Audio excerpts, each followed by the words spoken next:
Welcome back, everybody, to another episode of the Junkyard Dawgcast. I'm your host, Jordan Hill, coming to you on a Thursday afternoon. We got Kipp Adams with us. Shout out to Ben Wolk. He's a little bit under the weather, so he will not be on this episode. And, man, he's going to miss a good one. We've got a new commitment to talk about with the Georgia Bulldogs. We've got a game we're going to quickly preview, UMass, on Saturday.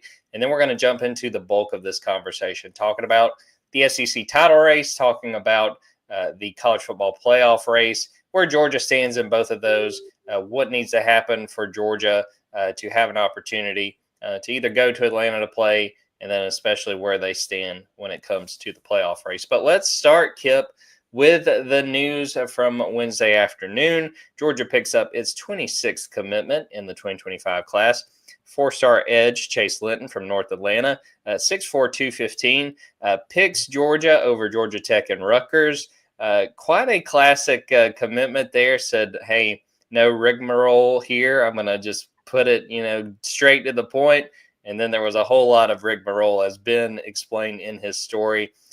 Sold Rutgers at first with a hat, put on the Georgia Tech hat. Tech hat didn't fit too good. Had the Tech shirt on, took it off, Georgia shirt underneath, and a dog all the way. Kipp, what do you think about this pickup? Again, very interesting edge defender, a guy that was committed at Rutgers, to Rutgers, I should say, at one point. Georgia gets involved, and ultimately the Dogs have the last laugh.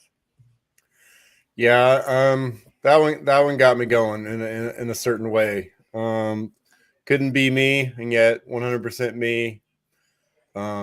We've all been there. We've all said we weren't going to do something and then proceeded to do exactly that. So that was his moment.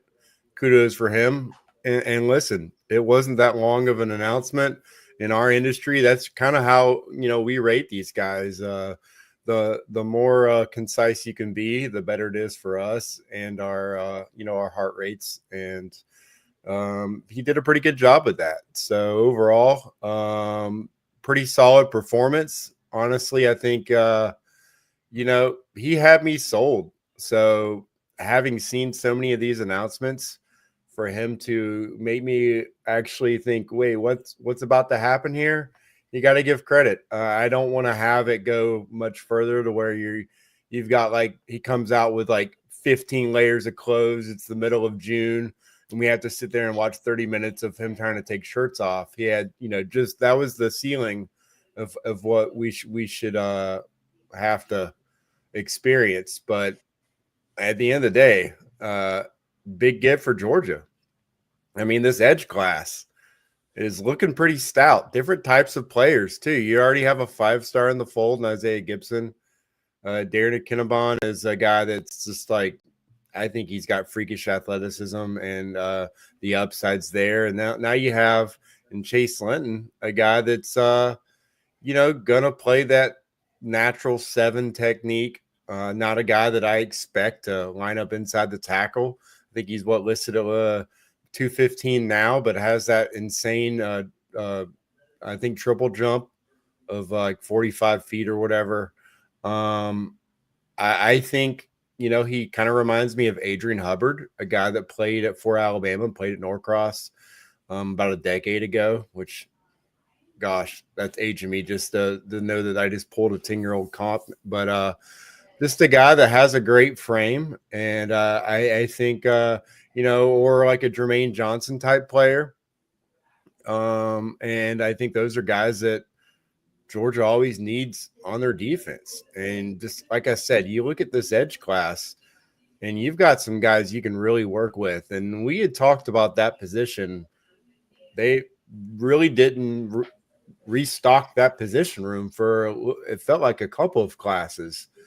And now you look at this class and the last cycle, I think you've really been able to really completely restock that room. And I think if you're Uzo Duribe right now, you're excited about the opportunity to coach these guys, because I just think there's a lot of talent there. And reading Ben's stories on Chase, that Georgia got, just a bright young talent, a guy that has been, his best football is in front of him. It seems like he's putting it together on film a little bit this season, but I think he's a guy in 2 years where you're looking at him and going, gosh, how do they have him and Isaiah Gibson, and Darren? How do they get all these guys in the same cycle? It is that kind of group. So, yeah, it's fitting for them to now have the number one class after landing a guy like that, because it just kind of reminds you that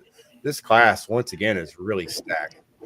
Yeah, it's wild. And again, number one class now in the nation. And shout out to Ben, did a great job covering that commitment. I thought it was interesting, that Chase was trying to make his decision, and he mentioned that, they had a tough Friday last week. And he said the first text he had was from Chidera Uzo-Doribe, and it seemed like that really made an impression. So shout out to Chidera for the job he's done recruiting this class. And, it's taken the entire staff to put the number one class together. Now we'll see if they're able to hold on to that top spot. We know that there's some big names out there Georgia's still going after, like a Justice Terry, but that it's boding well for Georgia when it comes to the 2025 class. When Ben is back on with us, likely the post game on Saturday, we'll talk more about Chase Linton, because he was there for the commitment, and we will be sure to let Ben share what he learned on site there at North Atlanta.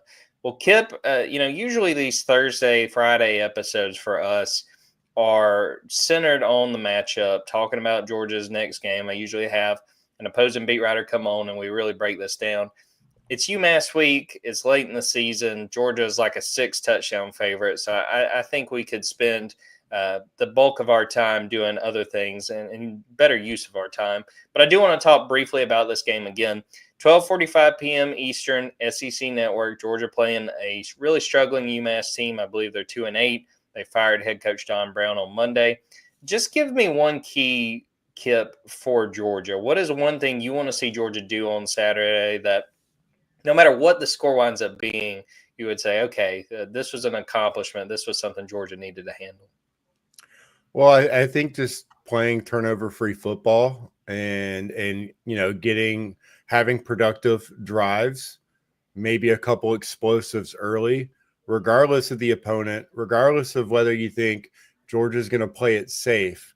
You have an outmatched opponent here, so you should be able to go out there and not just play mistake-free football, but also have some explosives. Get some confidence in this offense and know that you have some guys that can make big plays for you, knowing that you're probably going to have some pretty tough opponents, down the stretch, including Georgia Tech. But at the same time, I think you need to, get some momentum going with this offense. Carson Beck came back out there, had a strong game. But now, can you get the run game going? Regardless of who you have out there that's healthy, can you get these guys going and break 100, 150 yards rushing? Because you're closer, at this point to 100 yards a game than you are 200. Kirby Smart teams have usually been really close, if not over 200 rushing yards a game.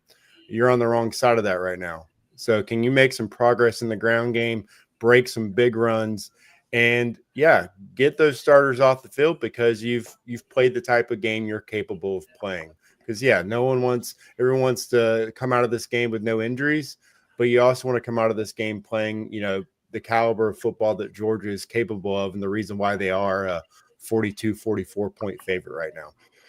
Kipp hit on the biggest thing to me that I want to see, and it's the run game. I wrote about this on Thursday. This is a very depleted backfield. We're talking about Trevor Etienne not available, Branson Robinson still working his way back. Roderick Robinson, we don't know if we're going to even see him this year.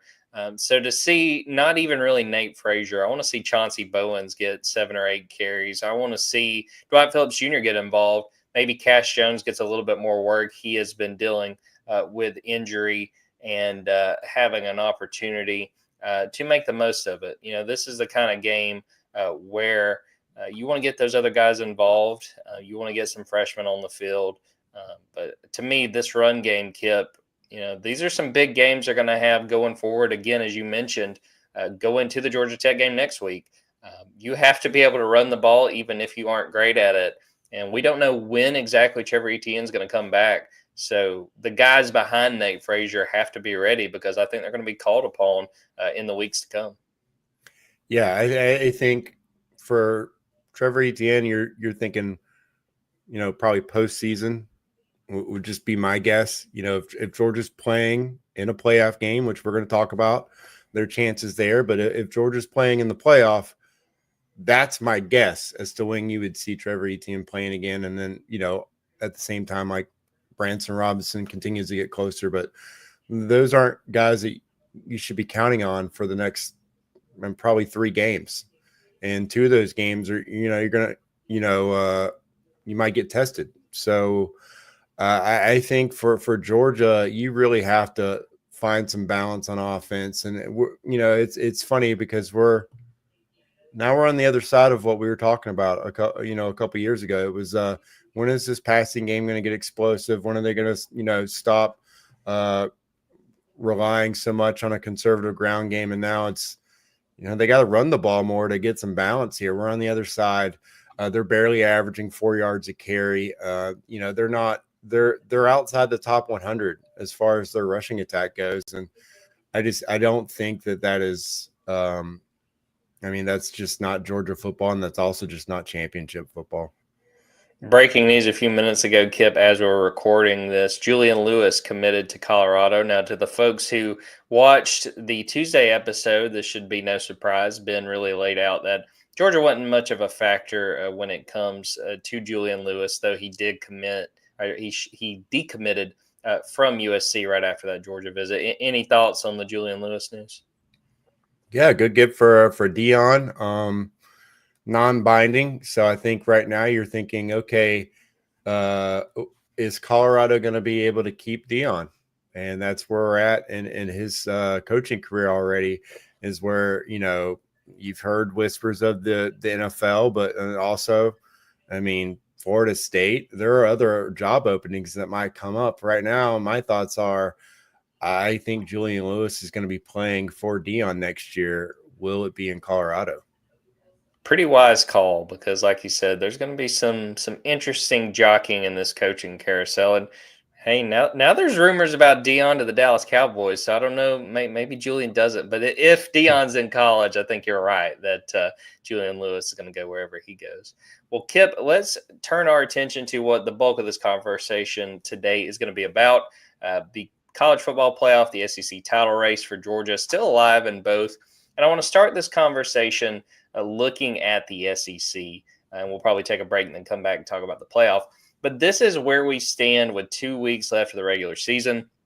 You have 2 teams in the SEC, Texas and Texas A&M, atop the SEC, 5-1 conference records. Texas plays Kentucky this weekend, then plays Texas A&M to end the regular season. Texas A&M has Auburn this weekend, and then they play Texas, as I mentioned. Georgia has played all of its conference games, so it is set at 6-2. You've got Tennessee, who still has to play Vanderbilt. That is their last conference game, which will be the final week of the regular season. Alabama's got Oklahoma, and then the Iron Bowl against Auburn.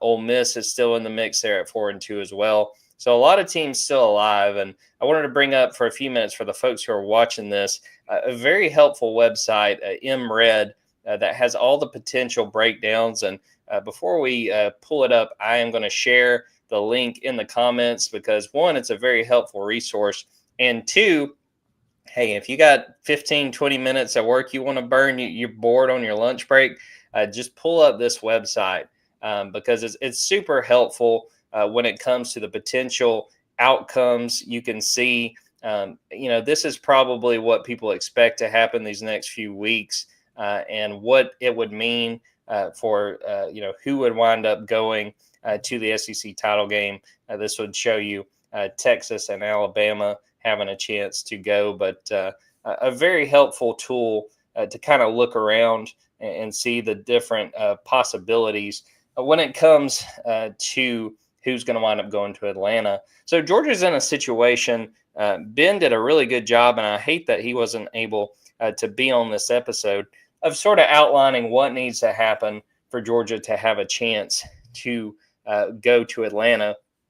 And, the best ways for Georgia to get in, Auburn needs to beat Texas A&M this weekend. That is going to be a way that helps Georgia. Auburn beats Texas A&M, but Texas A&M comes back and beats Texas to end the regular season. In that circumstance, it would be Alabama versus Georgia, and Georgia gets in because of its conference opponent win percentage. So that's one of the ways. Second way, Georgia could make it in to the SEC title game. Oklahoma beats Alabama or Auburn beats Alabama. So just one loss for the Crimson Tide in these next 2 weeks opens the door. It would be Texas and Georgia in. Georgia gets in because not only their conference opponent win percentage, but their record versus common opponents. Again, that website is such a great resource in showing all the different possibilities. And I think this is the craziest one, but I really kind of hope this plays out just for the absurdity of it. Missouri has to lose to Mississippi State this weekend and Arkansas next week. And now you're saying, what does Missouri have to do with any of this? That would help Georgia when it came to the conference opponent win percentage. When it comes to the other teams that have played Missouri, Georgia did not play Missouri. So it is very complicated. I did want to say at the top, you look at this weekend of games. If Texas beats Kentucky and if Texas A&M beats Auburn, that basically sets up a play-in game between Texas and Texas A&M next weekend. So as much as Georgia fans don't want to hear it, I think the most likely scenario, they need to be really big Auburn Tigers fans this week with Auburn playing Texas A&M because that sets up for a chance for Georgia to go play in the SEC title game if that's what fans want. There's a lot of people who are very okay with Georgia not going to Atlanta because essentially you get another week off. You don't have to play a playoff caliber team. I get sort of both sides of it. Georgia's going to need help to get to Atlanta, but there is some value in having a chance to call yourself the conference champions, not nothing. I did want to play this clip of Kirby talking about, is it better for Georgia not to go to Atlanta? And this is what Kirby said. I don't think that's a hypothetical that, the focus is on UMass. I mean, it really is. So why would I put energy or time into trying to figure out what the best pathway is, including the SEC championship, when I'm worried about UMass? I just don't think it's a quality conversation. All right, so we outlined all of the different ways Georgia could get in. All right, let's say Georgia does get in, Kipp. What do you think is the most likely path that puts the Bulldogs in Atlanta? Well, I think for me, I love chaos, so I love your scenario about Missouri, but the most likely scenario would be, I think, just Alabama losing once, because you're having to have a team lose once and then win another game. Alabama losing one game is the most likely scenario, and at the same time, I do think I don't think Kentucky is going to get it done against Texas. I have no idea what you're going to see with Auburn. I watch them play every week, and it's just like, what version of Auburn are we going to get this week? And it is definitely an entertaining show. They're one of the most efficiently inefficient football teams in the country. They kind of thread that needle, and it's just always chaos with them. That's just the Peyton Thorne experience. But yeah, I think it does boil down to, does Georgia want to be in this game? And the different scenarios, on one hand, the way they've changed it to where we're looking at a conference opponent win percentage, record versus common opponents. It's we're on like the third and fourth tiebreakers here. Cumulative conference winning percentage is probably going to be what decides this. And I do think that it seems on the surface just to be like a really goofy set of tiebreakers that we're going to like 4th and 5th already in year 1 of doing this. But on the other hand, we are, going into week 13 and we're talking about the SEC championship, like the different scenarios. And so as fan bases, there's like 5 teams that could theoretically still get in, maybe 6. I haven't really gone through checking all the boxes to try to get, Ole Miss in or whatever, but the fact that we're talking about more than 4 teams in the title game as being a possibility instead of us, posting that, Georgia made it after the Kentucky win, or like, we're always just posting a story a lot earlier in the year. So I like that. I think that's good for fan bases, that you have this many fan bases paying attention, using this website, its existence to figure out the different scenarios. It is entertaining. So, if that's the way it's going to be, sure, I'm interested to see what changes, because, over the next couple of weeks, what are we going to hear about? What I just said before. Does Georgia want to be in this game? Lane Kiffin's brought it up. Like, there are teams that don't want to be in this SC championship game. That's bad for college football, in my opinion, unless we're just eliminating conference title games overall, which I also think would be bad for college football. But I think, and I also don't think it'll ever happen, the conferences, they make too much money off of this with its television partner. So you have to make conference championships matter. And I don't think it matters enough now to where you're willing to go in there, get banged up, and then potentially not get a bye anyway. And I also don't trust this committee. We've seen what can happen with one loss in a conference title game. We just saw it with Georgia last year. First loss of the season, they're not in a 14 playoff. I don't trust them in a 12-team playoff to not penalize a team that loses an SC championship game.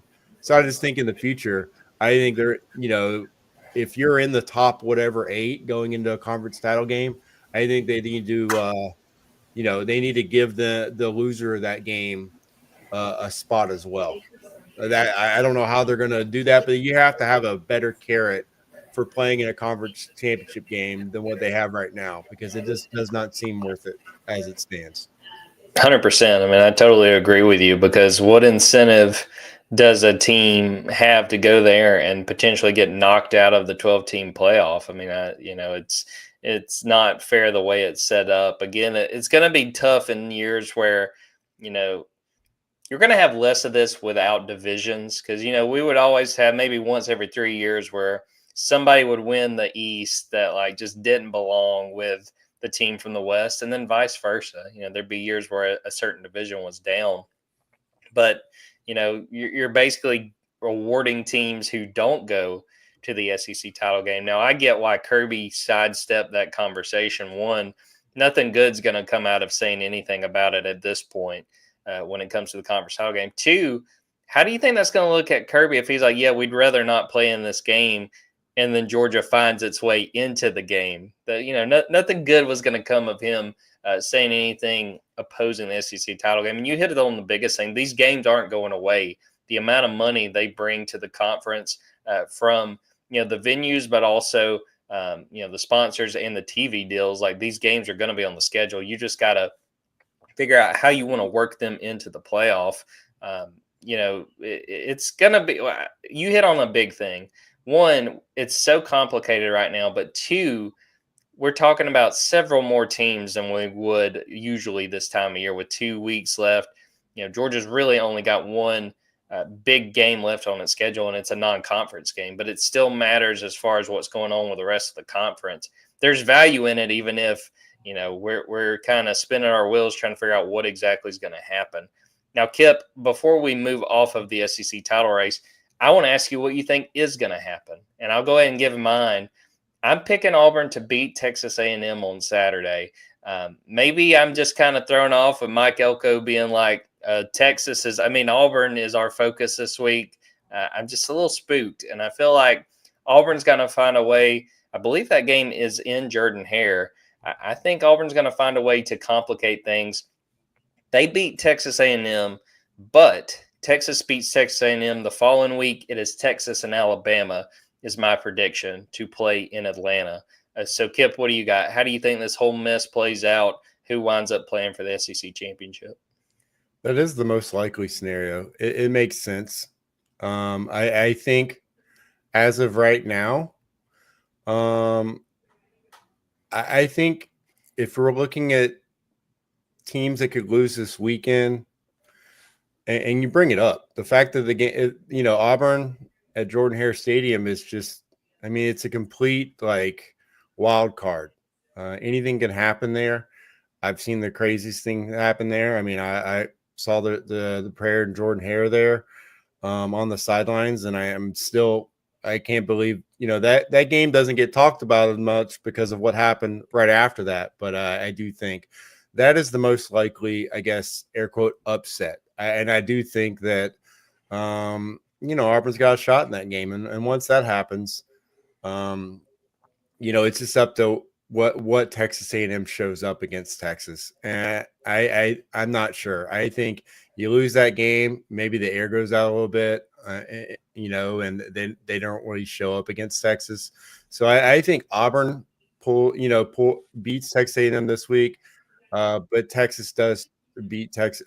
Texas beats Texas A&M next week as well.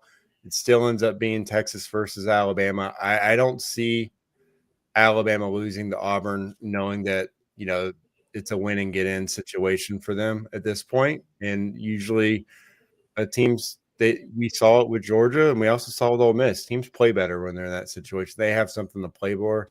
So I do think that is the most likely scenario. I think Texas and Alabama are playing in Atlanta, and from what we've seen in the last couple of weeks, I don't think Georgia fans would be complaining about that at all. No, I think that sets up well if that's how that plays out, because Georgia desperately needs to get healthy before the college football playoff, which I feel really good. And we're going to talk about the playoff here in a few minutes. Feel really good about Georgia's chances of beating UMass, beating Georgia Tech, getting ready for the college football playoff. The good news, Kipp, when it comes to predictions, we're always right. So everything's going to go exactly how we just laid it out. I mean, could we make it any easier? I've never seen anything else happen except exactly what we project, which is interesting why this sport's still so popular when, there's never anything unexpected happening. But yet, people still love this sport a lot for some reason. So we'll just see what happens over the next couple of weeks. As my granddad used to say, I thought I was wrong once, but I was mistaken. We're going to go to a break off of that and come back and talk about the college football playoff, how things set up for Georgia, and how we think things will play out on that end.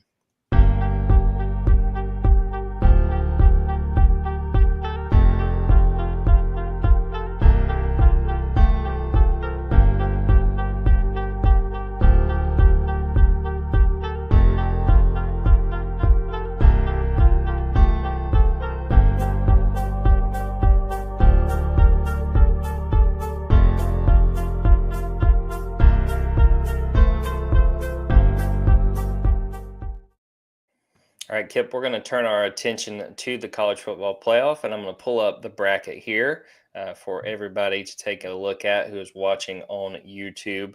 This is the latest bracket that came out on Tuesday night.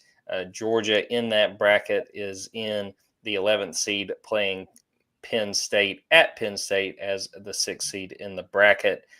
This was a situation, Kipp, where I really thought going in to this weekend that there was going to be a scenario where we saw Georgia move up. I had kind of talked myself into the fact that Georgia was going to jump Ole Miss. I thought that there was going to be a situation where the committee looked at what Georgia had done, its strength of schedule, the fact that Georgia's beaten, I want to say it's 3 of the teams in the top 17 when you consider Texas, when you consider Tennessee and Clemson, especially that win at Texas. I mean, it would be hard to argue, Kipp, that there's a better win on anybody's resume, but that didn't happen. Georgia is in the playoff as it stands. Not a ton of leeway, which is why you've got to take care of business these next few weeks. But yeah, I thought Georgia would have a chance to jump Ole Miss.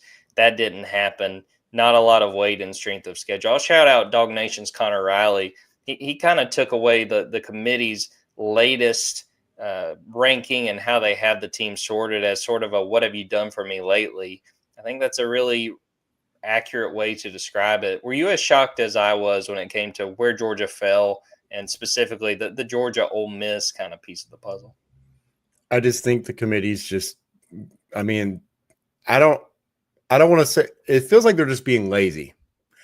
And they're just saying once again, that they'll just figure it out, because you've got Texas played one ranked team, got beat pretty good, but they're the only one loss team. So they just, they're up high.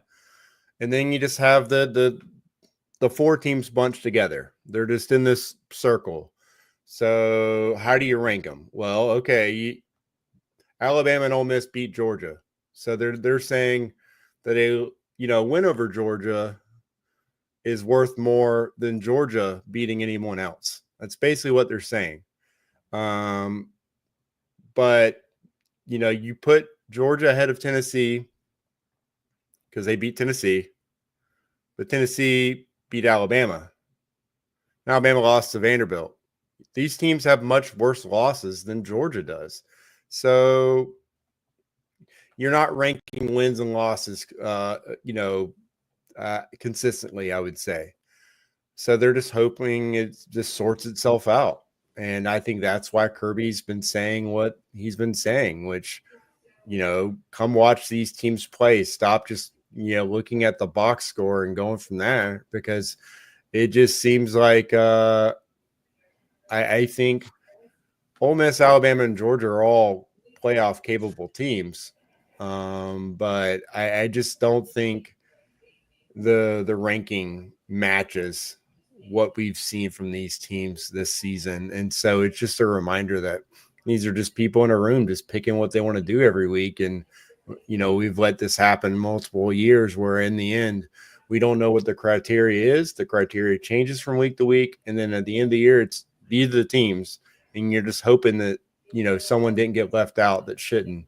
And, coming off of last year, they could not get to a 12-team playoff quickly enough to where they don't think that they're screwing up as badly when you start getting into the 10 through 13. But, I think the ranking of those 4 teams in the SEC, it was peculiar at best. It was a little head-scratching for me because I just thought that you're going based off the best wins, and Georgia has, if you're talking about more than one win, they have the 2 best wins in college football this year. Yeah, looking at the bracket and just reading it off for folks who are listening to this podcast, as I mentioned, Georgia is playing as the 11 seed at Penn State, which is playing as the 6 seed. The top 4, the teams that would get the byes, that would be Oregon as the 1 seed, Texas as the 2 seed, Miami as the 3 seed, and then Boise State, that group of 5, as the 4 seed. And then looking at the rest of the bracket, you've got 12 seed BYU at 5 seed Ohio State. You have got 6 seed Penn State hosting 11th seed Georgia. You have 7th seed Indiana hosting 10th seed Ole Miss. And then you have 8th seed Notre Dame hosting 9 seed Alabama. I wanted to read, especially because Ben's not here, I thought he made a great point when it comes to Georgia's piece of the puzzle and their part in this conversation. And I thought he hit the nail on the head. For Georgia, it's unfortunate losing to Bama Ole Miss is worse than losing to Tennessee / Vandy and Kentucky / LSU. Tennessee Vandy would be Alabama's losses. Kentucky LSU is Ole Miss's losses. But sometimes you just can't lose to specific teams because of how rankings fall.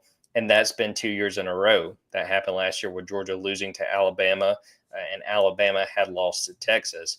It's going to be a situation where I really think Georgia's looking at being around that 10, 11 seed and playing at a Midwestern school. I think it's either going to be Notre Dame or Penn State.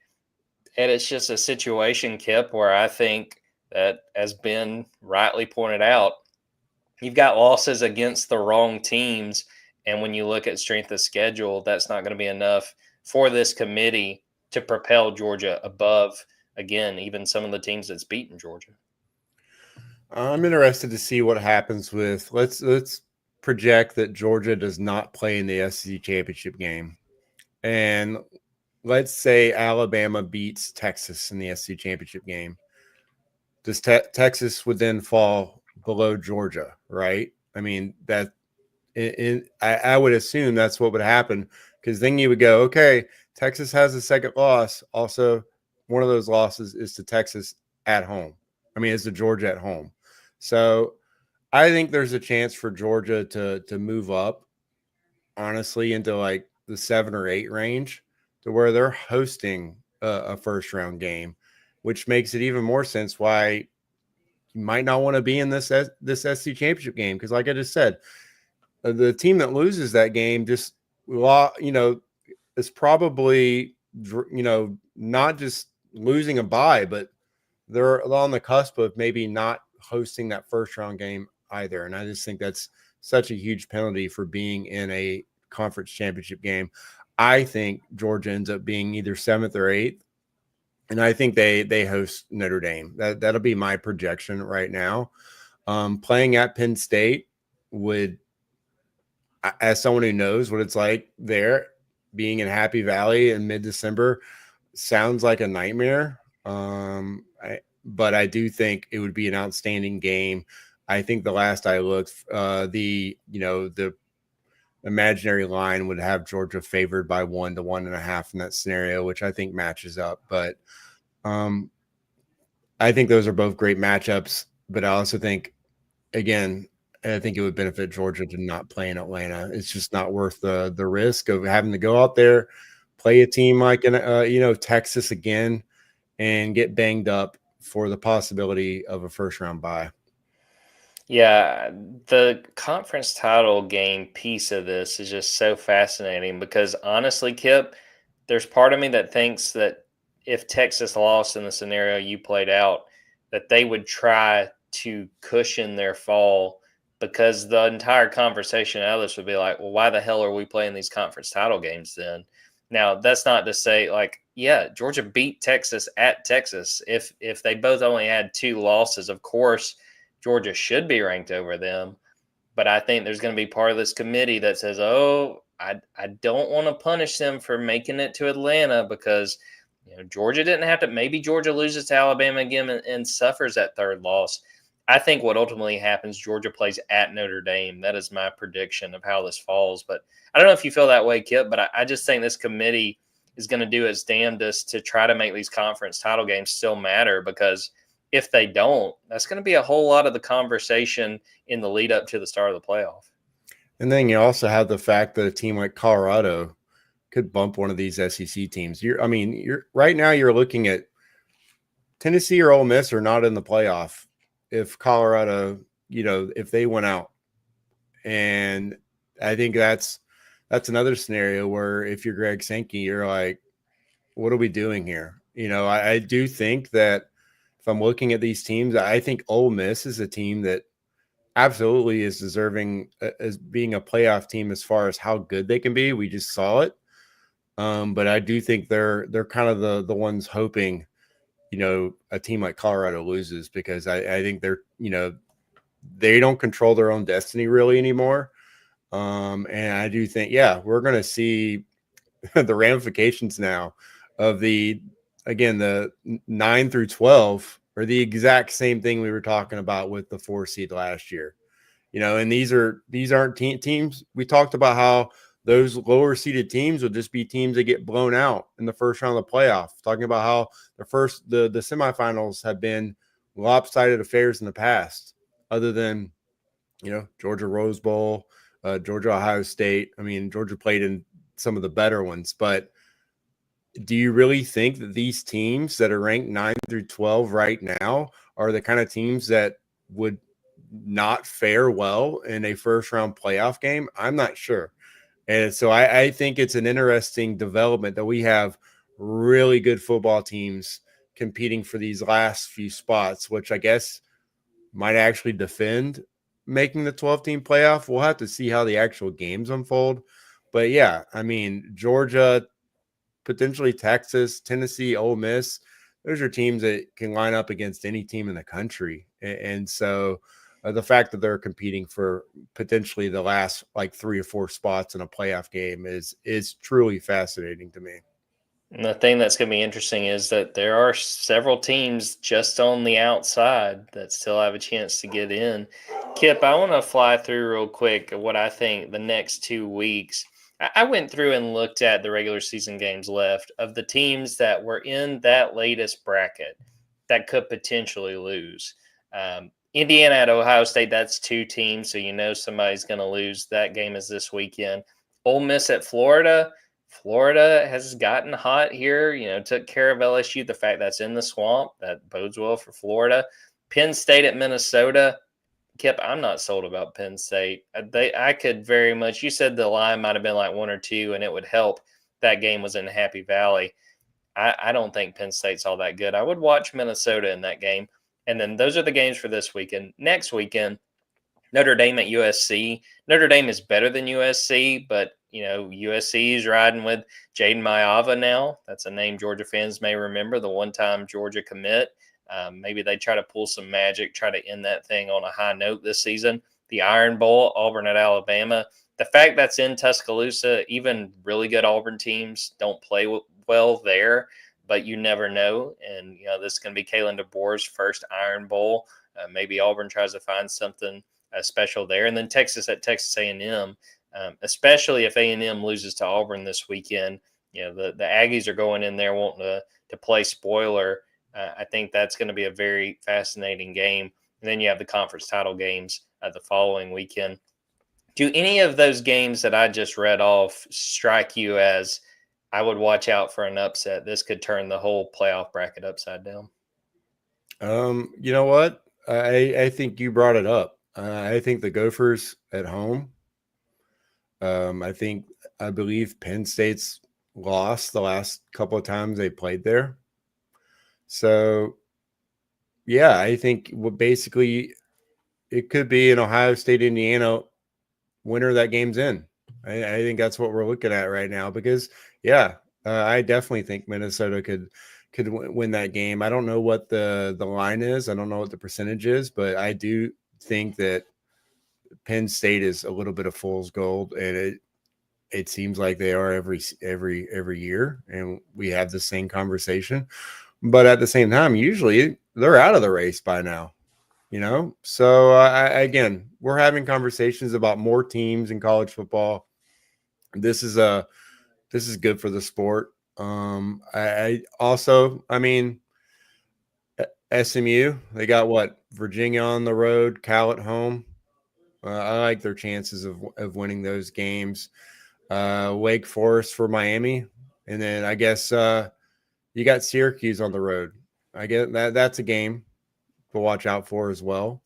So, if one of those teams falls, you got what? Clemson in the ACC championship game. That would be a little bit of chaos just because they obviously need a lot of help. So that's I guess if we're just looking at conference championships, Clemson can come in there and make some noise and kind of turn it upside down for that conference. They're already fighting, just to be in the conversation. So Miami was the team everyone was talking about early in the year, and now they're kind of faltering. That conference feels like they're kind of on the brink right now, and I think that their title game is probably going to get weird. Yeah, I'm fascinated to see what happens, and I'm also fascinated to see the fallout of. I feel very confident that the SEC and probably the Big Ten too is going to fight like hell to make it where you don't have those automatic qualifiers who get buys. I think that they're going to be like, hey, we got to take this out because some of our best teams didn't get a chance to have that buy when you had a team that was not as good get that opportunity. Well, Kit, do you have something to say there, Kit? I was going to say at that point, are you trying to miss the SEC championship game so you can get a bye? I mean, now we're talking about teams. No one's going to actively avoid that, but the conversation will come up. We're already talking about teams not wanting to play in that game.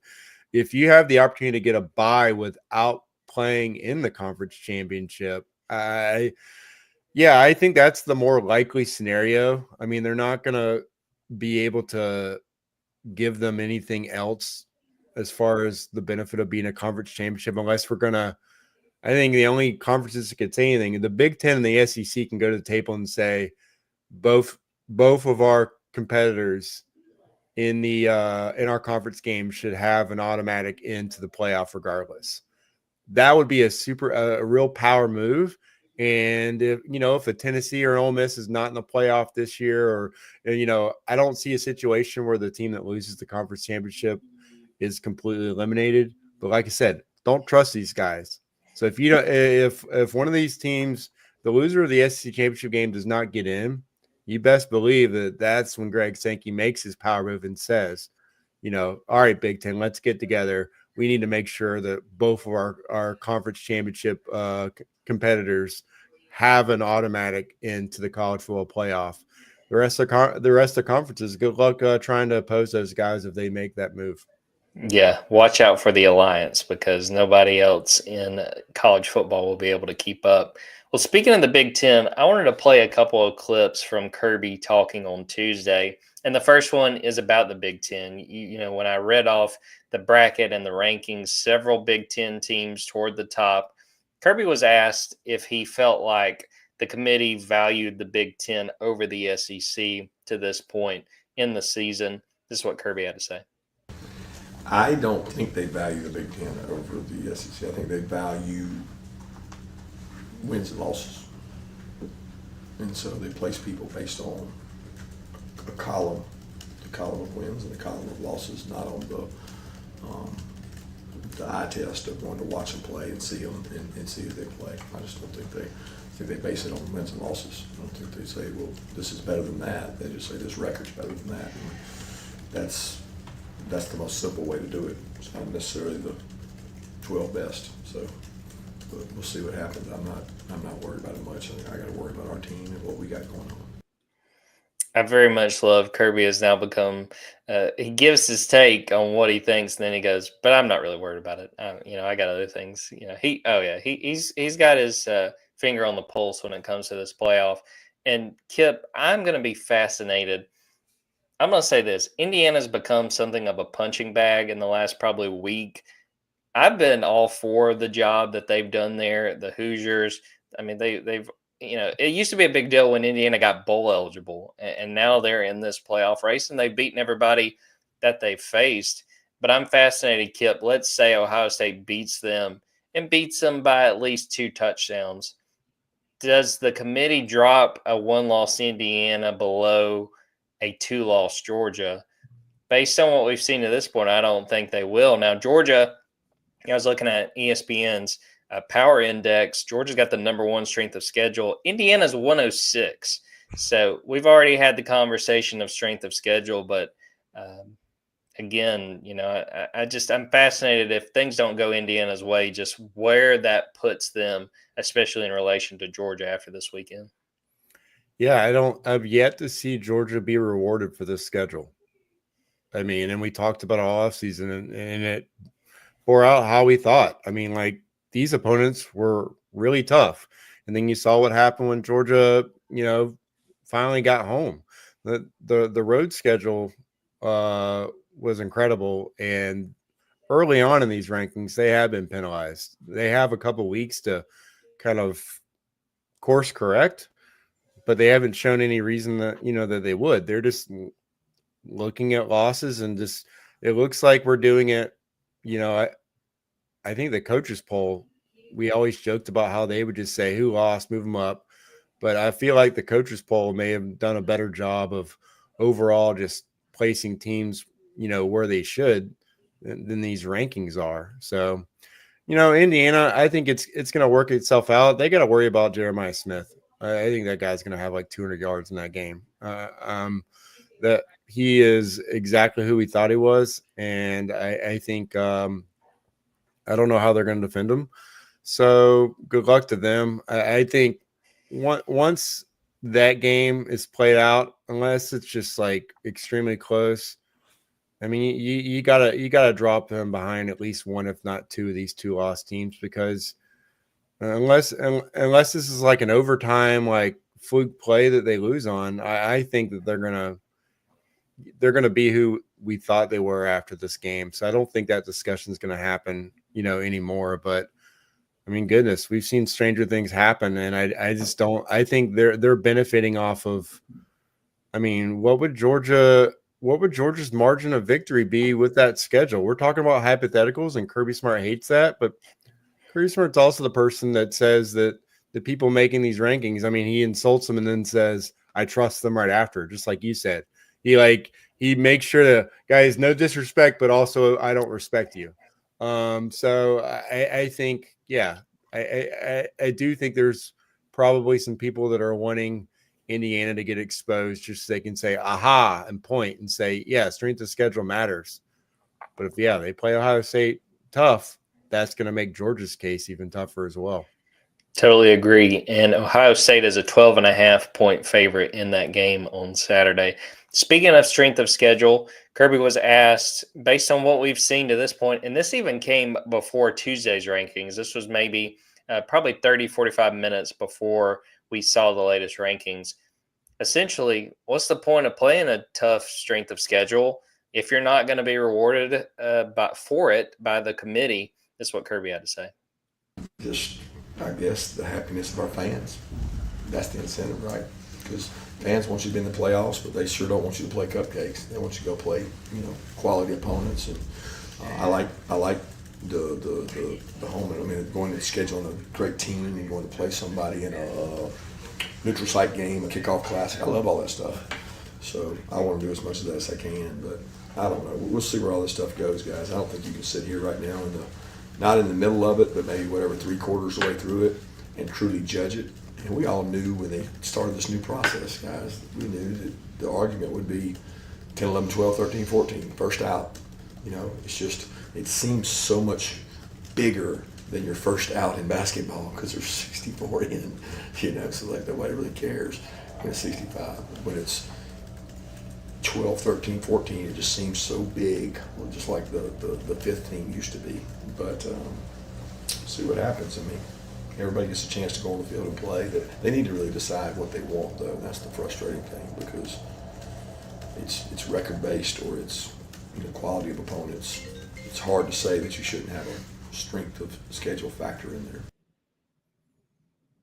First off, shout out to the guy playing video in the background while Kirby was talking, the guy whose phone went off. The media did not represent itself well during that. But I thought the very end of that was basically the crux of Kirby's whole point. They need to decide what's important. They need to decide strength of schedule or the number of wins you have. Because again, I mean, Georgia's got the toughest schedule and has lost 2 games, which is remarkable and is commendable. And, I think that on one side, you got to acknowledge they lost 2 games, but what would Indiana have done with this schedule? What would even like a Miami? What would, Ohio State? What would these teams have done playing the same schedule, playing at Texas, playing at Alabama, playing at Ole Miss? I brought this up before the season. Georgia was one of 4 teams in all of college football that were playing multiple teams that made the college football playoff last year when it was just a 4-team. Georgia was the only one who played 2 true road games in each of those circumstances, playing at Texas, playing at Alabama. The strength of schedule has to matter. I'm worried that if this pattern holds with how the committee is valuing it, that we're not going to get these good non-conference games anymore. And I think that's a wasted opportunity. And I think it's just I don't see the logic in it from the committee. And I have a bad feeling that the decision makers with these teams are going to take lessons out of this that I'd like to say are wrong, but I can't really argue with them if playing these tough teams and risking losing games that wind up mattering if you don't really get the payoff of playing these big games. Yeah, the strength of schedule is in a similar position as the conference championship to where we're trying to figure out, are they being rewarded for doing this? it seems like they're being penalized for, for having this. And so, yeah, I think that maybe we need to start thinking about, instead of negotiating these non-conference games, I mean, maybe this needs to be more standardized, where you have like quads, like basketball, where teams are required to play a team from quad 1, quad 2, or whatever. I don't know. You have to, right now, strength of schedule is also subjective, but it seems like there really isn't the value there that even Kirby Smart thought there would be. I haven't seen it, really play out that way. And so I think you either need to standardize scheduling, or I don't know how you find a way to make it value. Because even right now, I'm looking at these conference championship games, the Big 12, the ACC, Group of Five. Those teams have to win their conference championship or they're out. In the SEC, there's only one team that's in the running. There are 6 teams technically still in the running. Only one of those teams has to win that game to get in, and that's Texas A&M. They're the team that has to, if they get in, they win that game. That's the only way they can get in. I honestly think you look at Ole Miss, they win at Florida, they win against Mississippi State. I think that, they move up enough to where they're in. Tennessee, likely in. They're playing UTEP and at Vandy. I think that they're probably the coin flip, but Ole Miss, Alabama, Georgia, those are teams that they win their games, they're already in the playoff. And so I just don't think that the way it's built right now, the SEC is getting penalized, and teams that schedule tough non-conference opponents are getting penalized as well. And so the one thing I do know is if it's not working out well for the SEC, it will not be the same next season. Totally agree. You brought up the quads. This is just a brainstorm I had, and I'm going to say they would never do this. So anyone who hears me say this and says, "You idiot, they're never going to," yeah, I know they're never going to do this. You have at least one open week to start the season, and they essentially do an NBA play-in tournament game where those top teams in one of those first rankings, you pull a team from the Big 10, or the ACC plays a Big 12 team. So it's like, oh, we didn't expect Indiana to be this good, and their non-conference schedule's crap. But in week 8, oh man, they pulled Ole Miss. I guess they got to play Ole Miss now. It'll never happen. But we saw during COVID how quickly teams could schedule games if they really wanted to and they really had to. It'd make it interesting. It would be a lot harder to argue about strength of schedule if these teams that are at the top wind up pulling quality, playoff quality non-conference opponents. I know there's a lot of logistics to go into this, but it's goofy that we see these, like, the breaking news, Georgia schedules UCLA for 2032 for, like, at the time it's like a decade from now. You have no idea what that opponent, the quality of that opponent, what value is going to be in when you're scheduling that. And so all these games, like Kirby likes to play in the, the kickoff classics and all that, all these things that are getting scheduled. I just think you have to rethink scheduling in general. So if we're going to keep the playoff the way it is, I do think, you got to find a different way to schedule things.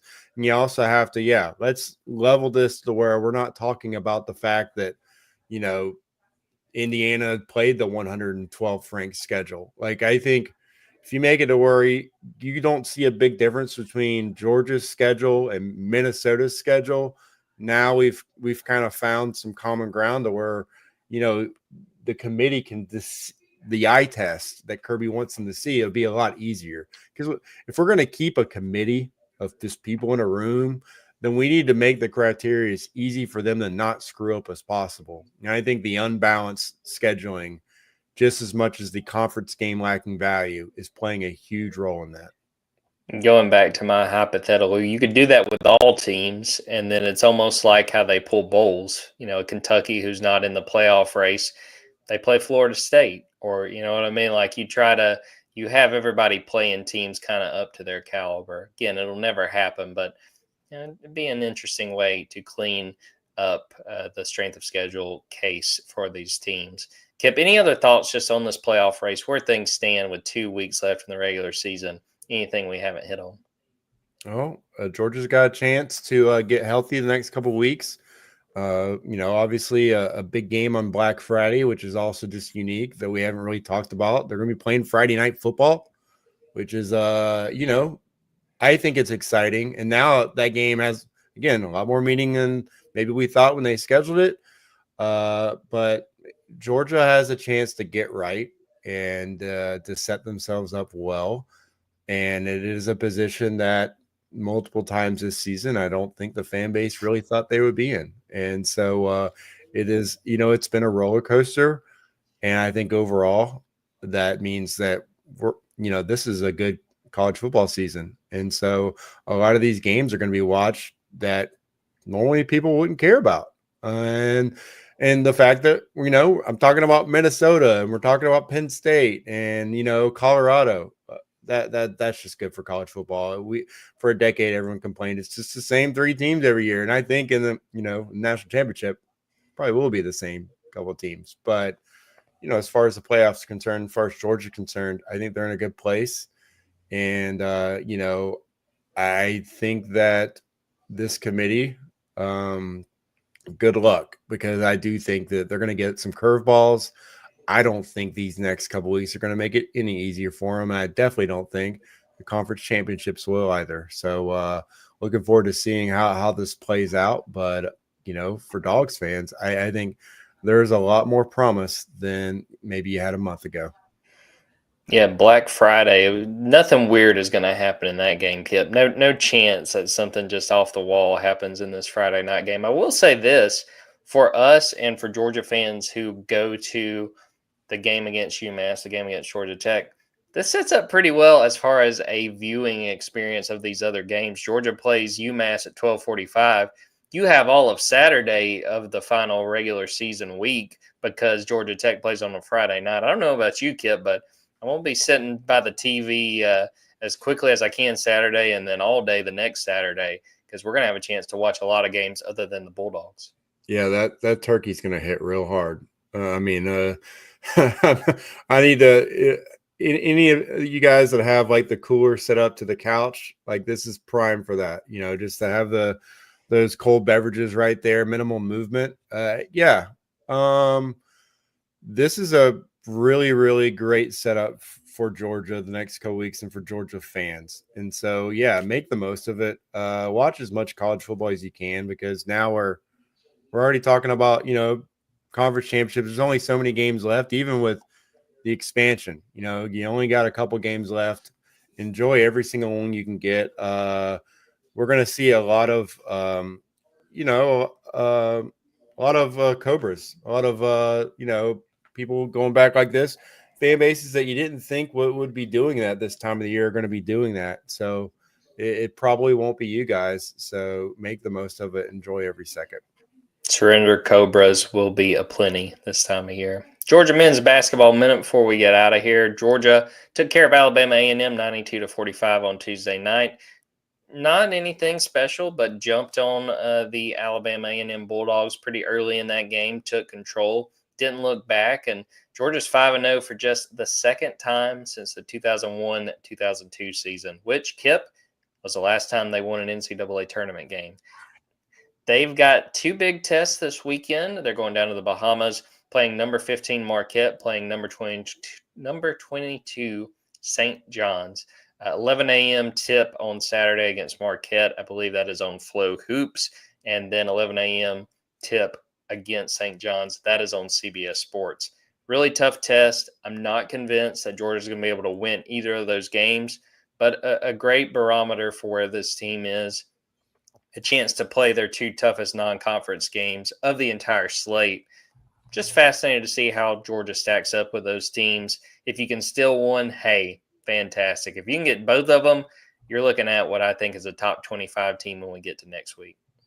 These are resume games. I mean, this is the non-conference game. Like, just looking at the schedule for Georgia, I was like, okay, we're going to learn a lot about this team. I mean, and even didn't Jacksonville just pull off an upset as well? And then you have Notre Dame. I mean, these are, I think Grand Canyon's in the latest bracketology is, if I correct me if I'm wrong, but so I think Georgia's got a chance to play like 3 or 4 tournament quality teams heading into conference play. I just think that it works out really well for them. If they can, go 1-1 in those games, they'll be set up really well in going into conference play. I mean, again, we're going to be counting wins and trying to figure out, will 20 be enough? Will 21 be enough? But that's still a good thing. That's exactly where Georgia basketball should be.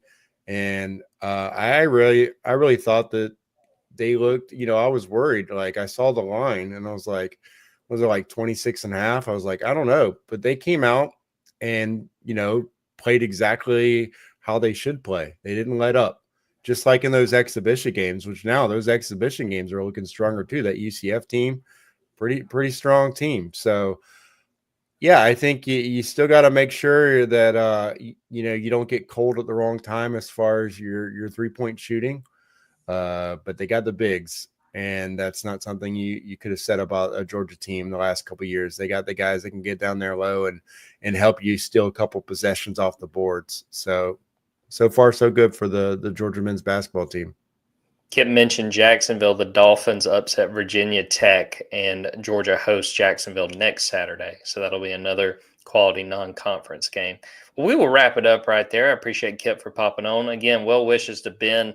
Hopefully he'll be with us on our post-game pod on Saturday. Thanks to everyone who watched this live, everyone who is watching or listening after the fact. Be sure to subscribe to Dogs 24/7. Subscribe to our YouTube. Subscribe to the Junkyard Dawgcast wherever you get your podcast. Go to our YouTube, go to our TikTok, all kinds of good stuff. Football, basketball underway.